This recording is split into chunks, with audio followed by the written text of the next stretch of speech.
কার রোজা হবে না একটাবার লিখে রাখেন, মনের গৃহিণী মনের খাতায় লিপিবদ্ধ করেন, মস্তিষ্কের ভিতর সেভ করে রাখেন কাদের রোজা হবে না। এক নাম্বার, যারা রোজা অবস্থায় কবিরা গুনাহ করবে। কবিরা গুনাহ, আল্লাহ যে গুনাহ নিষিদ্ধ করেছে ওই গুনাহ যারা করবে তাদের রোজা আল্লাহ কবুল করবে, এক নাম্বার। দ্বিতীয় নাম্বার হলো যারা গীবত করবে, রোজা রাখা অবস্থায় যারা গীবত করবে তাদের রোজা আল্লাহ কবুল করবে না।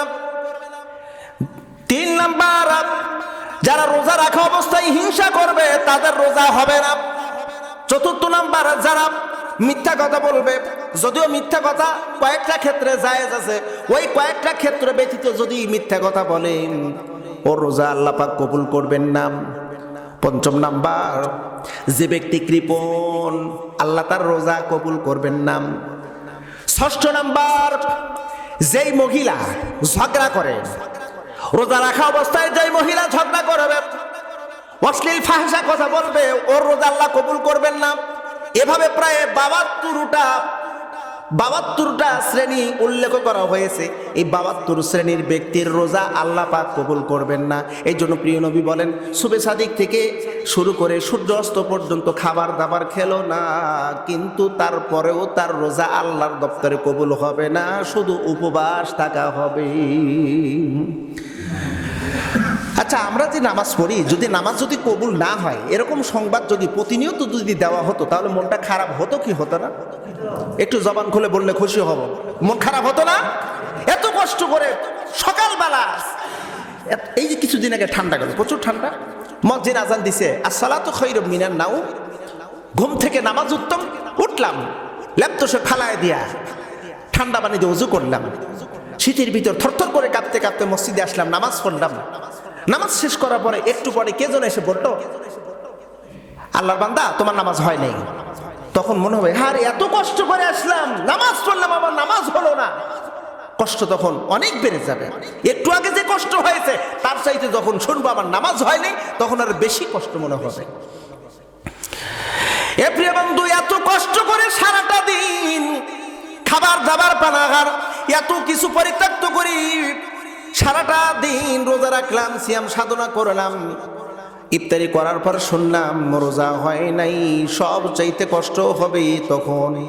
অতএব পূর্ব থেকে সাবধান, এমন কোনো কিছু যেন না হয়। কারণ আল্লাহ হাদিয়া দেওয়ার জন্য আমাদের কাছে আল্লাহ সুসংবাদ দিয়েছেন, লাআল্লাকুম তাত্তাকুন, বান্দা তুমি রোজা রাখতেছো একটাই উদ্দেশ্য, আমি আল্লাহ তোমাকে পরহেজগার বানাবো, পরহেজগার তোমাকে বানাবো। এটা হলো আল্লাহর উদ্দেশ্য। এখন আল্লাহর উদ্দেশ্য আমাকে আপনাকে পরহেজগার বানায় জান্নাতে নিয়ে যাবে, কিন্তু আমরা দেখতেছি না, না আমি পরহেজগার হব না, বরং আমি জাহান্নামী হয়ে যাব। কারণ আল্লাহ আমাদেরকে ছেড়ে দিয়েছেন, স্বাধীনতা দিয়েছেন, উন্মুক্ত করে দিয়েছেন। মানে তোমার দ্যাটস ইউর উইশ, তোমার ইচ্ছা মোতাবেক তুমি কাজ করো, ইচ্ছা মোতাবেক তুমি চলতে ফিরতে পারো, তোমাকে আমি বাধা বিঘ্নতা করব না। তবে আমার কাছে একটা হিসাব আছে, এই হিসাবের দিন তোমাকে আমি ধরবো। আল্লাহর কাছে হিসাব দিতে হবে, এরকম বিশ্বাস আছে? হ্যাঁ, বিশ্বাস আছে। বিশ্বাস ধরে রাখেন, এই বিশ্বাসটা মাথায় রাখেন। কথা কি বললাম, আমি কি কথা বললাম?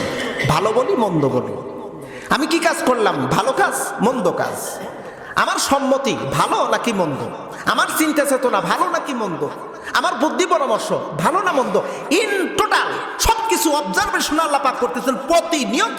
এগুলোর সব হিসাব আল্লাহ পাকের কাছে দিতে হবে। ওই যে কথা আছে না কোরআনুল কারীমে, সুম্মা তুওয়াফা, তোমাকে দেওয়া হবে কুল্লু, অর্থাৎ প্রত্যেকটা বিষয়ে কাসাবাত, তুমি পৃথিবীতে যা কিছু করেছো, কথা কাজ চিন্তা চেতনা বুদ্ধি পরামর্শ মৌন সম্মতি, ইন টোটাল সবকিছু তোমাকে একটা পুটলি বেঁধে বোঝা হিসাবে তোমাকে দেওয়া হবে।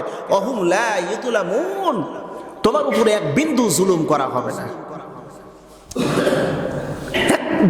কিঞ্চিত পরিমাণ জুলুম করা হবে না। কারণ আল্লাহ বলছেন আলাইসাল্লাহু বিআহকামিল হাকিমিন, আল্লাহ হলো বিচারক, সব বিচারকের বিচার করবেন আল্লাহ, এতে কি কোনো সন্দেহ আছে? কিন্তু আল্লাহ পাক রব্বুল আলামিন বলেন ওয়াল আসরি, সময়ের কসম, ইন্নাল ইনসানা লাফি খুসর। আল্লাহ আমি সময়ের কসম খেয়ে বলতেছি সমস্ত মানুষ ক্ষতিগ্রস্তের ভিতরে, সমস্ত মানুষ ভুলের ভিতরে, সমস্ত মানুষ পথভ্রষ্টতার ভিতরে।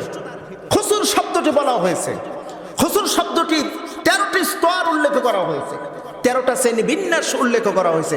পৃথিবীর সমস্ত মানুষ, ইন্নাল ইনসান, নাসের বহু বছর ইনসান, ইনসান শব্দের অর্থ হলো সকল মানুষ ক্ষতিগ্রস্তের ভিতরে। ইল্লা, এখানে একটু আবার বলছেন, আল্লাহ পাক বললেন ইল্লাল্লাযীনা আমানু ওয়া আমিলুস সালিহাত। এক নাম্বার, যারা ঈমান এনেছে, বিশ্বাস করেছে, অগাধ বিশ্বাস, বিশ্বাসের কোনো ত্রুটি নাই, আর যারা ভালো ভালো কাজগুলো করেছে, এরা ব্যতীত। এরপরে বলা হয়েছে হক, হকের উপরে, এবং সবুর, ধৈর্য ধারণ যারা করেছে। এই 4 গ্রুপ ব্যতীত, 4 দল ব্যতীত, এই 4 শ্রেণীর মানুষ ব্যতীত সমস্ত মানুষ পথভ্রষ্টতার ভিতরে আছে। আমার আল্লাহর কথা জোরে সোরে বলতে হবে। কথাটা কার? প্রিয় বন্ধুরা,